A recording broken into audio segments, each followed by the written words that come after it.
The sunlight was muted that afternoon, almost apologetic, as if it knew it had no right to be cheerful. Ayanna had been walking for what felt like hours, though in reality it had been barely 30 minutes. Her heels clicked against the pavement, a hollow echo of her thoughts. Each step was heavier than the last, weighed down by betrayal, disbelief, and the sharp sting of humiliation. Earlier that day, she had discovered something she never thought she would, something that ripped the ground from under her feet. Ayanna had come home early from work, humming an old jazz tune, imagining a quiet afternoon with her boyfriend, Marcus. Their apartment was usually a sanctuary, the living room filled with soft afternoon light, the smell of fresh coffee lingering in the kitchen, and Marcus sprawled on the couch, pretending to read but always sneaking glances at her. But that day, the apartment was quiet in a way that was wrong. Too quiet. Ayanna had stepped inside, expecting the familiar smell of Marcus's cologne mixed with the faint scent of vanilla from the candle he liked. Instead, she smelled something alien, perfume, expensive and floral, clinging too strongly to the air. She froze in the hallway, her hand clutching the strap of her bag. Then she heard it, the laugh.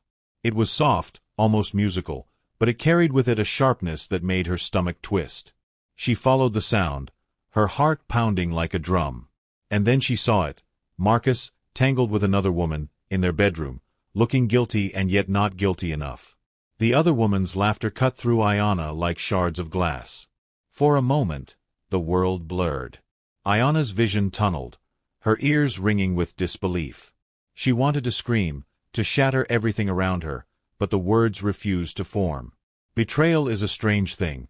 It doesn't always scream. Sometimes, it creeps quietly into the heart, and when it settles, it leaves silence. She stumbled backward, hitting the doorframe, and that was all it took. The sound of her footstep, or perhaps the faint creak of the floor, alerted Marcus.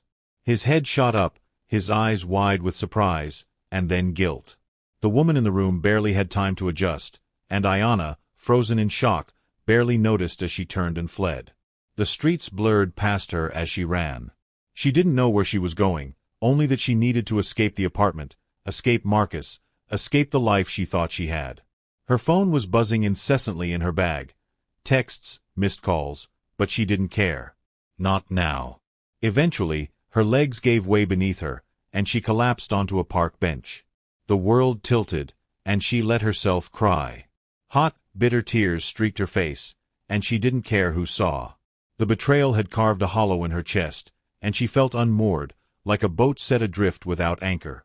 It was there, on that park bench, that he saw her. He didn't approach at first. He was a tall man, dressed in black, with an aura that suggested he was used to being obeyed without question. His eyes, dark and sharp, softened when they landed on her. She was small in comparison, fragile-seeming, and the raw emotion she wore openly drew his attention. He sat a few feet away, his posture relaxed but alert, as if he were observing a problem that needed solving. Ayanna didn't notice him at first, lost in her own storm of tears. He didn't speak immediately. He waited. Eventually, the silence between them grew too heavy, and he broke it. "Why are you crying alone?" His voice was deep, calm, but carried authority, a subtle power that made Ayanna flinch even in her despair. She looked up, startled, wiping at her tears. It's nothing. I'm fine." Her voice trembled despite her attempt at composure. He didn't respond right away, only studied her with quiet intensity. "That doesn't sound like nothing." Something about his presence felt strange, almost magnetic. He didn't push her, didn't crowd her space, yet she felt an urge to answer him, to confess her heartbreak to this stranger. And so, she did. I caught him. My boyfriend, cheating. In our own bedroom. I don't know what to do." The words tumbled out, messy and raw. He nodded slowly, understanding her pain in a way that didn't require explanation. "People hurt you," he said simply. "Sometimes the ones you trust the most." Ayanna swallowed, surprised by the gentleness in his tone. It's over. I know it's over. But it feels like someone tore me apart and left me bleeding." He shifted slightly on the bench, leaning forward, hands clasped loosely between his knees.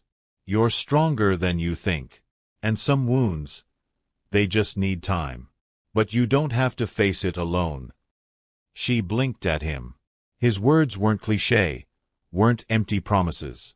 They were steady, grounding, like a lifeline tossed to her in a stormy sea. She wanted to laugh bitterly, to tell him that no one could fix this, that no one could repair the pieces of her heart. Yet there was something in his eyes, a warmth, a protection, that made her hesitate. Who are you?" she asked, her voice barely above a whisper. He didn't answer immediately, only smiled faintly. "Someone who knows what it's like to be broken, and to want to fix things." Ayana's heart thumped painfully, erratic, confused. She didn't know this man. She didn't even know his name. But in that moment, she felt a sliver of hope, a tiny thread of safety. For the first time since discovering Marcus's betrayal, she felt the possibility of being cared for, of being seen beyond the pain. The man stood slowly, extending a hand. "Come. Let me help you get out of this park. You shouldn't sit here alone with your heart bleeding." Ayana hesitated, glancing down at her hands, still trembling. She knew this was dangerous, trusting a stranger, any stranger, but something in her chest urged her to accept. Perhaps it was the exhaustion of her sorrow, perhaps it was instinct. Slowly, she took his hand. It was warm, firm, and oddly reassuring. He helped her to her feet, and together they walked down the quiet paths of the park. The city around them was moving, oblivious to the quiet miracle unfolding on a secluded trail. Thank you," Ayana said softly, barely meeting his gaze. "You don't have to thank me yet," he replied, his tone teasing but gentle. "We have a long way to go before we can talk about thanks." And somehow, despite everything, Ayana felt a flicker of something she hadn't felt in a long time. Not happiness, not yet, but safety. And maybe, just maybe, the start of healing. He didn't reveal his intentions or his life, not yet. For now, he simply walked beside her, a silent guardian in the shadow of a broken afternoon. And for the first time since the world had turned upside down, Ayana believed that perhaps someone could mend a broken heart, even if that someone was a stranger with secrets of his own. The city lights began to flicker on as evening approached, casting long shadows across the streets. Ayana and the man walked side by side, the quiet between them no longer awkward but comfortable. She didn't know his name, and he didn't ask hers right away. It didn't matter. There was an unspoken understanding that words weren't always necessary. Eventually, they reached a small cafe tucked into a corner of a quiet street. The warm glow of its windows offered a contrast to the chill settling in the night air. He gestured toward it. "Sit. You need something warm. Your heart, and your body." Ayana hesitated for a brief moment, then followed him inside. The smell of coffee and baked bread enveloped her, soothing in a way that felt almost magical. He led her to a booth in the back, away from the few other patrons who were absorbed in their own worlds. "What do you want?" he asked, his voice calm, steady, and patient. "Coffee," Ayana replied, her voice still shaky. "Black." He nodded, and a server approached.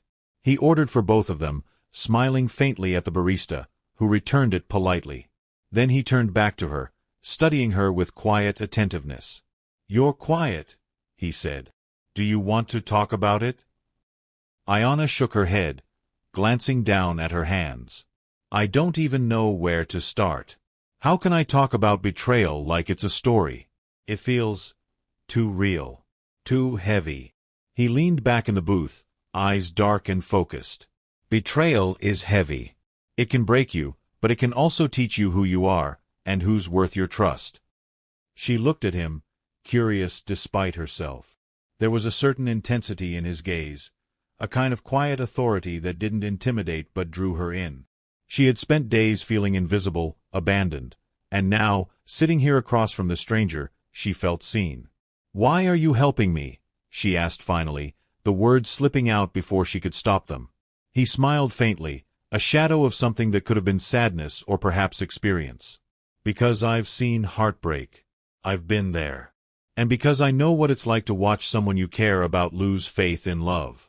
You don't deserve that." Ayana felt warmth stir in her chest, a strange comfort in the midst of her storm. For a long moment, neither of them spoke. The only sound was the faint hum of the cafe, the clatter of dishes, the muted conversations around them. When the coffee arrived, she took a sip, letting the warmth spread through her. She noticed that her hands, still trembling, were slowly relaxing. The stranger, this man, had an effect on her that she couldn't explain. He was commanding, yet gentle. Protective, yet unintrusive. "Your heart's fragile right now," he said, leaning slightly forward, "but it's not broken beyond repair. You just need time, and someone who understands that it's okay to be hurt." Ayanna swallowed hard. She wanted to believe him, but trust didn't come easily anymore. Marcus had shattered that, leaving behind shards that cut deeper than she could have imagined. Still, there was something in this man's presence that made the thought of trust seem possible again. Over the next few weeks, he became a quiet presence in her life. He didn't demand attention or affection, but he was there when she needed support. Sometimes, it was a simple message checking in. Other times, it was appearing at her apartment with flowers or taking her to quiet places in the city where she could breathe and think. Ayanna never pressed him for details about himself. He didn't volunteer them either. She only knew that he moved through the world with authority, a confidence that hinted at influence beyond what she could imagine. Rumors whispered in the back of her mind, and sometimes she caught glimpses of him speaking quietly to people who seemed to hang on his every word. But she didn't ask. She didn't need to. What mattered was how he made her feel. Safe. Respected. Slowly, the wall she had built around her heart after Marcus began to crumble. One evening, they were walking along the Han River. The city lights reflected on the water, shimmering like fragments of a dream. Ayanna wrapped her coat tighter around her, feeling the cold wind brush against her face. "Do you ever feel like the world is too heavy?" she asked softly. He glanced at her, expression unreadable. "All the time. But sometimes, the weight of the world can remind you of what's important." "And who's important?" She looked up at him, noticing the faint curve of a smile tugging at his lips. For the first time, she felt a flicker of hope, a tentative promise that maybe life could be kind again. "Thank you," she murmured, for noticing me when I felt invisible." He stopped walking, turning to face her fully. "You shouldn't have to thank anyone for that," he said gently. "You deserve to be seen every single day." Ayanna's chest tightened. She had been so used to feeling small, insignificant, unworthy. But his words carried a weight that felt real, unshakable. As they continued along the river, she realized that her heart, though still tender and bruised, was beginning to heal. The stranger, this mysterious man, was not just a lifeline in her heartbreak. He was a reminder that love could exist in unexpected places, that hope could rise even from the ruins of betrayal. By the time they reached a quiet bridge overlooking the water, Ayanna felt something shift inside her. The tears she had cried at the park, the anguish and anger, were still there, but they were no longer the only things defining her. She felt a fragile, growing trust, a spark of something she hadn't allowed herself to feel in months. "Do you ever trust people again after being hurt?" she asked, almost afraid of her own question. He looked out over the water, thoughtful. "Trust isn't given. It's earned. And sometimes, it comes slowly. But when it's real, it can be stronger than anything that tried to break it."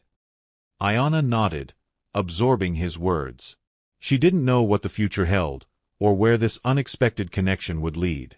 But for the first time since Marcus, she believed that her heart could feel again.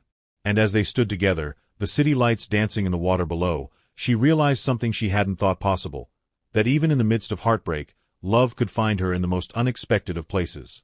The days that followed were a strange mixture of quiet healing and tentative discovery. Ayanna found herself looking forward to the moments when he appeared, always in unexpected ways, sometimes at the small coffee shop she frequented, other times simply walking past her apartment with a casual wave. He never forced himself into her life, never demanded attention, but his presence was a constant reminder that she wasn't alone. It was on a particularly rainy afternoon that she realized just how much he had changed her. She had been sitting at the corner of the cafe, her fingers wrapped around a warm cup of tea, staring absently at the downpour outside.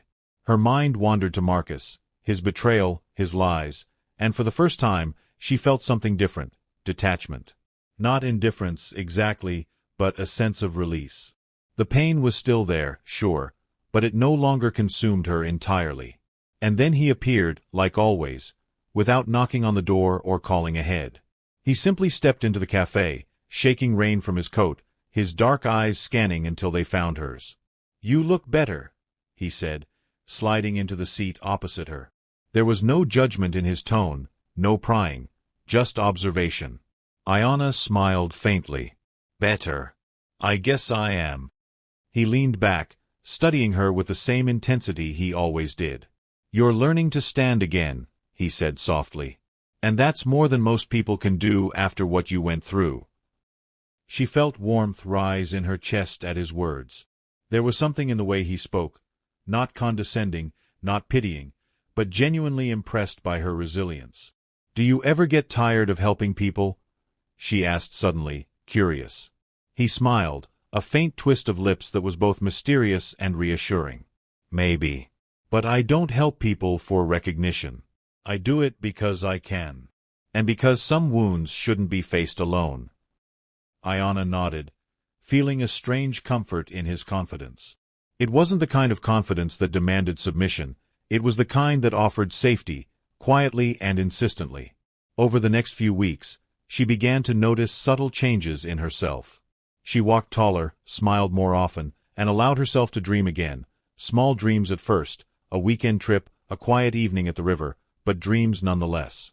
And he was always there, a steady presence in her life, never overwhelming, never pushing, just offering support. One evening, they found themselves walking along a narrow street lit by lanterns. The city had quieted down, the usual hum of traffic replaced by the soft ripple of wind through trees. Ayanna shivered slightly, and without thinking, he draped his coat around her shoulders.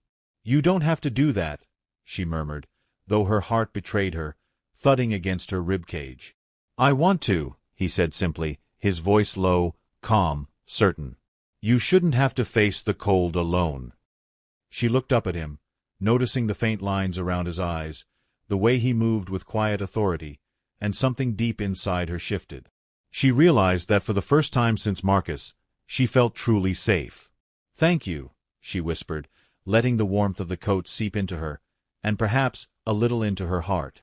He didn't respond, only walked beside her, letting the silence speak for them. A few days later, he invited her to a small art gallery tucked away in a quiet district. She hesitated at first, unsure of how this invitation fit into the strange rhythm of their developing connection. But curiosity, and a growing sense of trust, won out. The gallery was empty except for a few paintings and sculptures, each one bathed in soft light. He moved through the space with her, pointing out pieces he thought she might appreciate, but never forcing an opinion. "You see," he said, stopping in front of a painting of a stormy sea, "art is like life. Sometimes it's chaotic, overwhelming, but there's beauty in it, if you look closely." Ayanna gazed at the painting, the waves crashing, the dark clouds swirling, and she understood immediately. She had been in her own storm, a chaos of betrayal and heartbreak, but she was beginning to see the beauty in surviving it. The storm hadn't destroyed her, it had shaped her, made her stronger, more aware of what she truly valued. "You make it sound so simple," she said, laughing softly despite herself. He turned to her, a faint grin tugging at his lips. "Nothing worthwhile is ever simple. But it can be worth it." As they left the gallery, the night air was crisp and refreshing. Ayanna realized she hadn't thought about Marcus once that evening. Not his betrayal, not the lies, not the pain. For the first time in months, her mind was free to wander, to dream, to feel hope without fear. Days turned into weeks, and their connection deepened. He didn't rush her, didn't push for affection or attachment. He simply existed in her life as a stabilizing force, a quiet anchor. And Ayanna found herself opening up, sharing stories of her childhood, her dreams, her fears. And in turn, he shared pieces of himself, not everything, but enough that she began to feel that she understood him, even as some mysteries remained. One evening, they sat on a rooftop overlooking the city.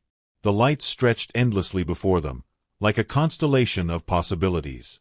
Ayanna leaned against him, feeling the weight of the world lift, if only for a moment. "Do you ever think about the future?"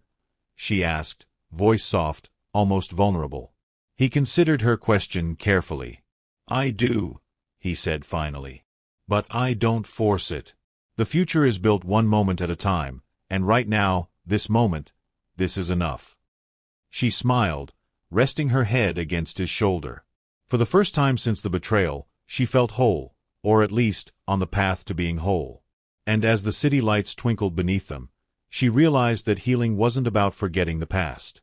It was about finding someone who could walk beside you through the pain, someone who could remind you that life, despite its heartbreak, still held moments of unexpected love and connection. She didn't know what the future held, or where this connection might lead. But she knew that with him by her side, she was ready to face it, stronger, braver, and open to the possibilities that life might bring. The spring air was warmer now, carrying the faint scent of cherry blossoms that lined the streets of Seoul. Ayanna walked through the bustling city streets, feeling lighter than she had in months. Her mornings no longer began with dread, nor did her evenings end in tears.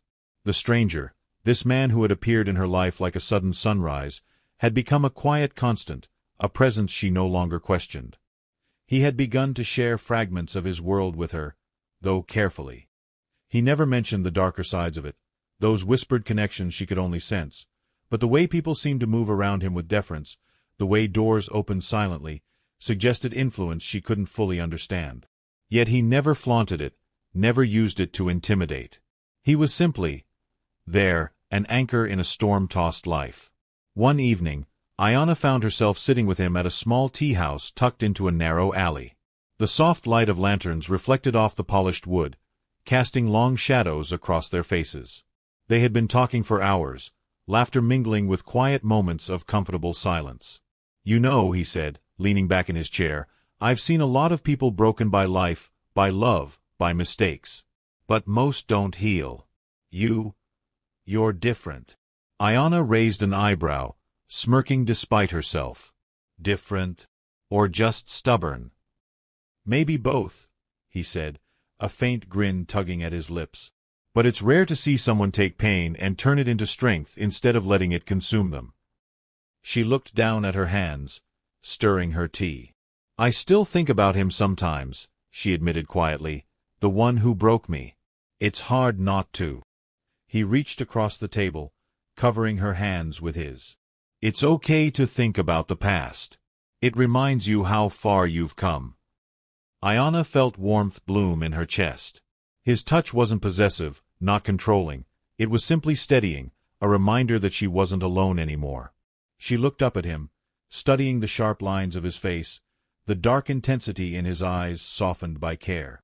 "You really make it seem simple." He shook his head. "Nothing worth having is ever simple. Healing, love, life. All of it is messy. But that's what makes it real." The words lingered between them, heavy with unspoken meaning. Ayanna realized that over the weeks, the fragile trust she had begun to rebuild was turning into something more. Something alive. Their walks became longer, their conversations deeper. He showed her corners of Seoul she had never seen, the quiet Hanok alleys, the hidden tea gardens, the rooftops with sweeping city views.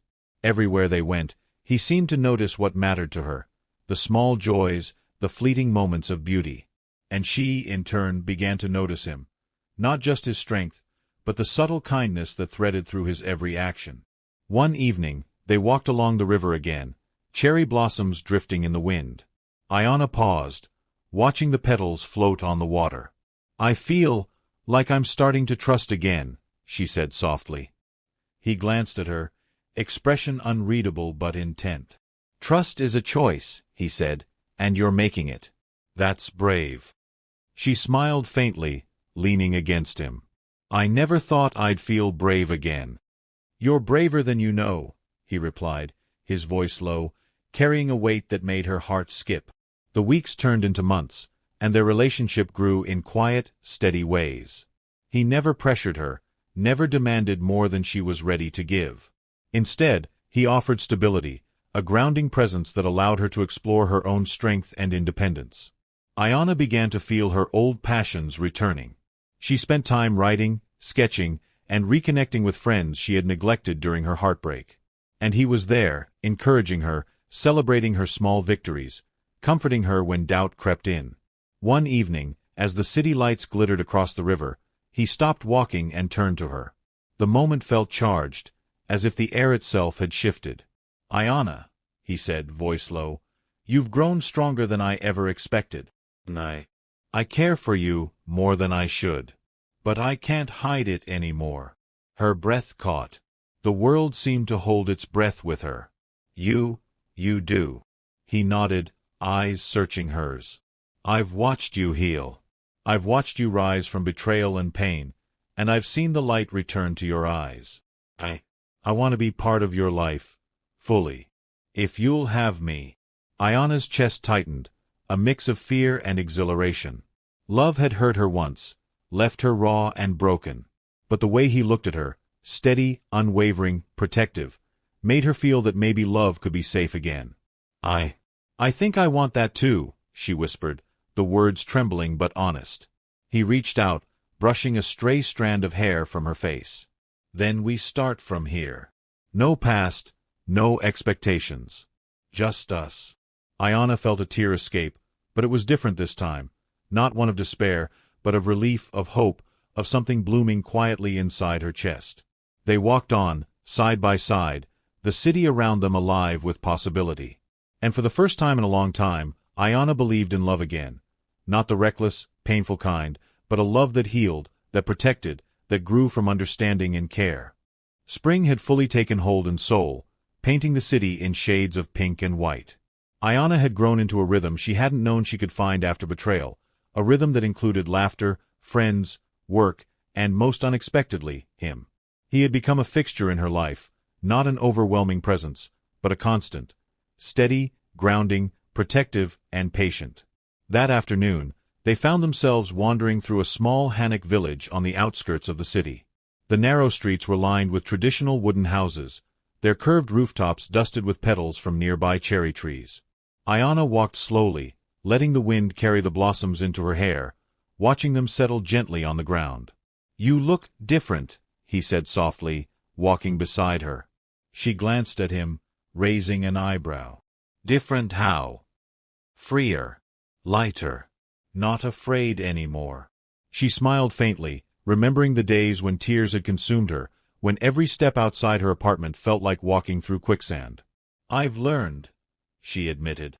"I've learned that some people are meant to hurt us, but some people are meant to help us heal." He nodded, a faint smile tugging at the corner of his lips. "I hope I'm one of the latter." "You are," she said firmly, and her words held a confidence that felt new and strong. They stopped near a small bridge overlooking a stream.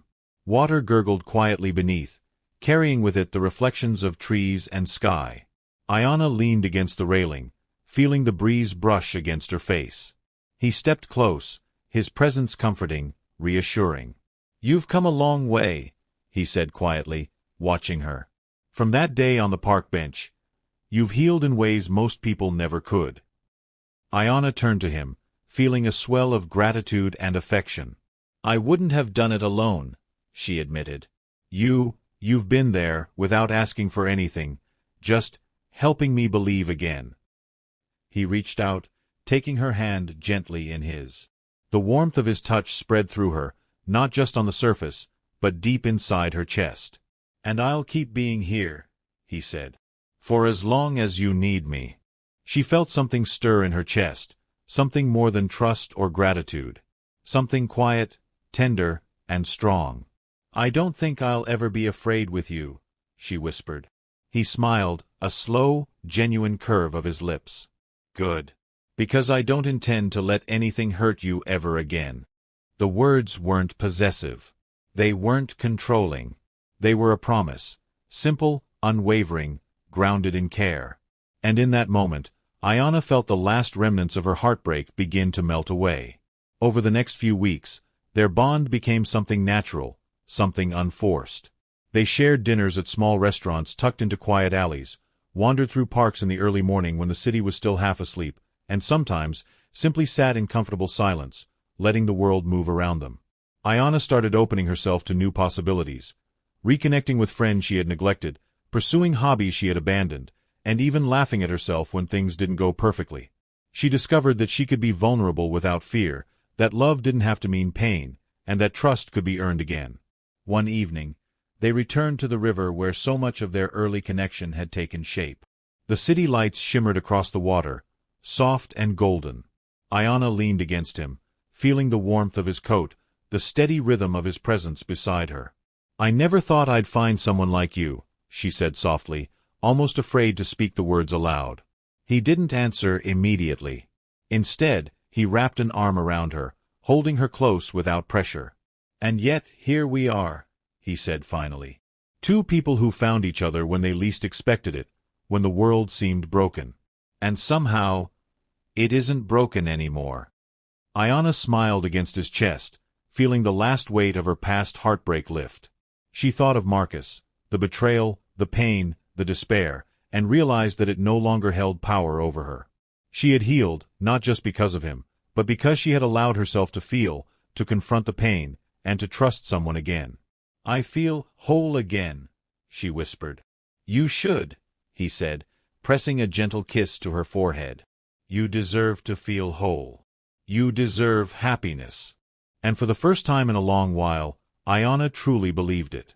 She believed that love didn't have to hurt, that trust could be rebuilt, and that life could offer unexpected joy when she least expected it.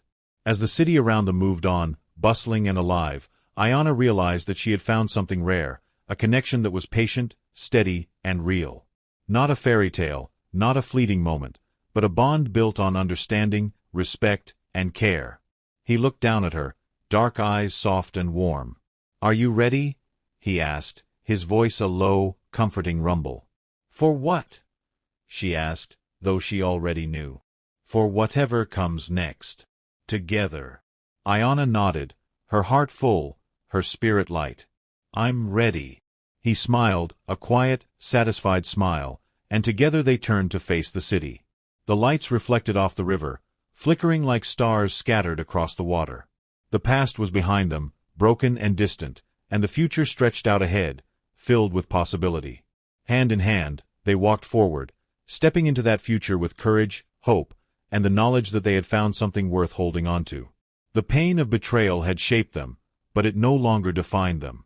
And as the wind carried the scent of cherry blossoms through the streets of Seoul, Ayana knew that love, real enduring love, was no longer a dream. It was here. Right here. For the first time in months, she smiled without hesitation. For the first time, her heart was entirely her own again, and entirely open to the man who had appeared in her life like a quiet miracle, who had taken her broken heart and helped her make it whole once more. They walked into the night together, the city alive around them, the promise of tomorrow shining bright.